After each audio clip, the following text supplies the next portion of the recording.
Welcome to our 5 on 5. I'm pleased to be joined by U.S. Senator Ron Wyden at home in Portland. Senator, thank you for taking the time to join us. Thanks for having me, Craig. And what an exciting time to be on your discussion. This is 70 years today of KOBI delivering substantive, important news coverage with programs like the one we're part of, 5 on 5. So I just want to tell everybody at home, so honored to have been on this show over the years. And I just think KOBI has been the gold standard in terms of news and community service. Very nice of you to say, sir. Thank you. Lot to cover, a lot going on in the state of Oregon and across our nation. I guess I want to start with your trip to the South Coast this past weekend. Obviously, the flat fire is burning in Curry County and putting out smoke. It's the largest fire in Oregon, I believe, so far this summer. What are you hearing about that fire and what's going on at U.S. Forests? Well, I've been all over the state in terms of listening to folks in rural Oregon in particular. I've been to Southern Oregon multiple times this year. And here's the situation. We're just getting pounded again because these fires today are not your grandfather's fires. They're bigger, they're hotter, they're more powerful.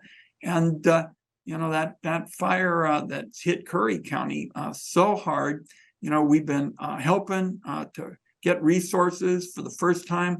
They're looking at some of the dozers and the like, and have found a way to make sure that you go in and affect the land in a thoughtful, sensitive kind of way. So we've got a lot to do, and one of the things is making better use of existing resources. I've been able, with my bill that focuses on using scarce dollars for prevention, to free up $4.4 billion, according to the budget counters, in order to do thinning and prevention. That's what we need more of. That's what will give us fewer of the fires that we're seeing all over the state.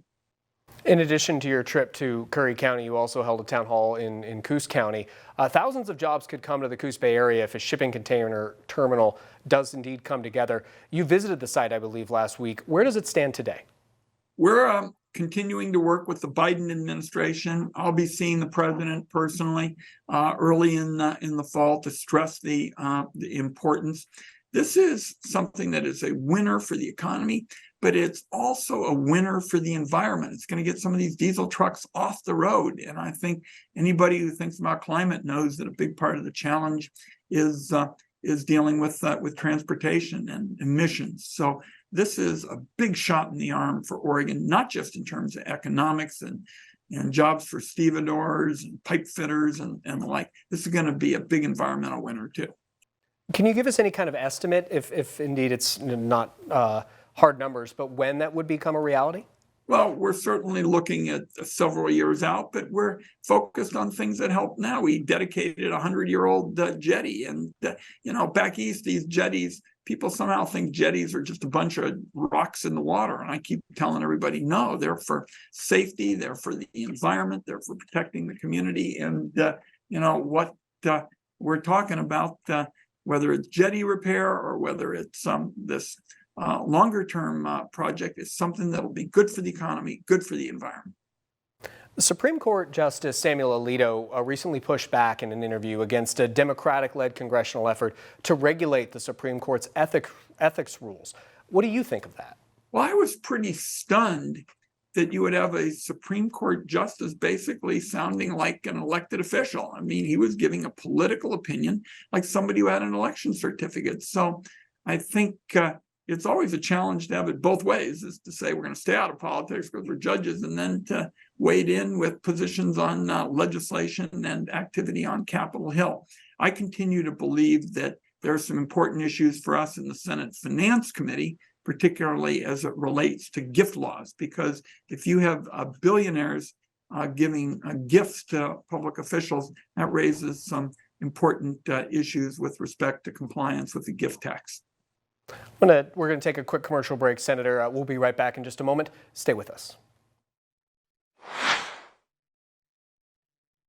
Welcome back to our 5 on 5. Again, we're here with U.S. Senator Ron Wyden. Senator, does it surprise you that former President Trump is polling so far ahead of other GOP 2024 presidential candidates?